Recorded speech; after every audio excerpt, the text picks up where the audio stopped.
trust you because there's a language barrier sometimes. So you have to remember that it is that intention that's leading, but you can't move beyond connect. You can't start and get into asking questions we talked about before. Most salespeople think, well, if I ask better questions, then the buyer will start to open up and trust me. They're really going to open up and trust you and then start answering questions and giving you good information. They may give you some yes and no's, but that's the one. They're giving you short answers. They're giving you little bits, but you can just feel it, can't you? It's the woman you were talking about. She's not opening up. You're not connecting. They're not going to share with you. What do you say? Because what most of us do in sales is, it's uncomfortable. We were talking about uncomfortable silence at the break. It's uncomfortable, so what do? What do most salespeople do at that point? You really know, I'm not feeling a real connection and they're not really opening up, so what do? We try harder, but we keep going.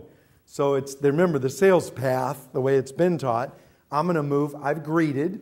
Because in the traditional, this connection thing is not about connecting. It's you meet and greet someone, and then you move on to qualifying and discovery. That's what doesn't work. Qualifying and discovery bogs down and stalls if you haven't connected. So how long do you spend making a connection with someone before you start to move into the next destinations in the journey? What do you think? How long do you spend and how hard do you work to connect? Yeah. The issue is you can't sell past that. And it's what we do. And Kirk does the speed present thing. But there's another layer in there besides the speed present. Because we've all done that. And we think back and go, oh yeah, I got rushed and I went through it. And there was no connection. We've done that one. But it's the other one where they're just dry and they're kind of closed off and they're answering some questions, but you're not connecting. They're not opening up. They're not sharing. You really can't get the why. Who are they? Because that's the other part of the why. Who are they? Who am I talking to? When you're having a conversation with a prospect or a new customer on a new bid process, if it's somebody you're working with new, if you can't come away from each conversation with another layer of who they are, you're not connecting. So you have to make this connection.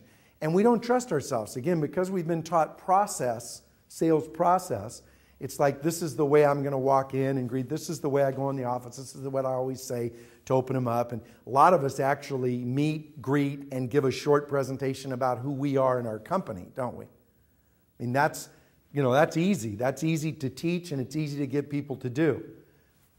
Somebody comes to you that way at the beginning and it's about them and their company. How much are you really listening? Not much. You really aren't. Make connecting. And you all know it. It's not esoteric. It's not some fluffy thing. Every one of you knows when you connect with somebody. And it's not going to be all love and warm like the original video we watched and the advertiser was like, I want it to go back like it was. Let's just hug and love each other. That's not what we're talking about, right? We're talking about doing business together.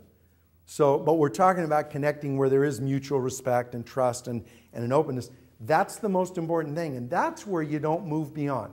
You can't sell past that because it won't work. Now, can you get some orders? Have we been doing business in America that way? Yes. Salespeople have been doing this for the last 30 or 40 years.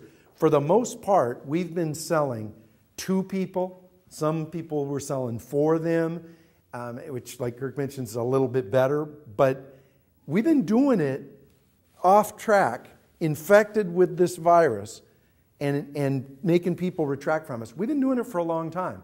The problem is the economy we're in now won't cover up those mistakes. You can't get enough business if everybody just keeps doing that.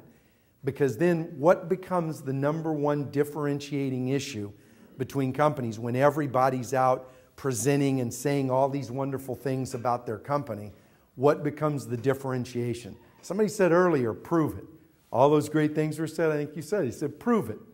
Okay, so 5 people are bidding a job and they all make those great presentations. Now, what's the one differentiation between you all? Price.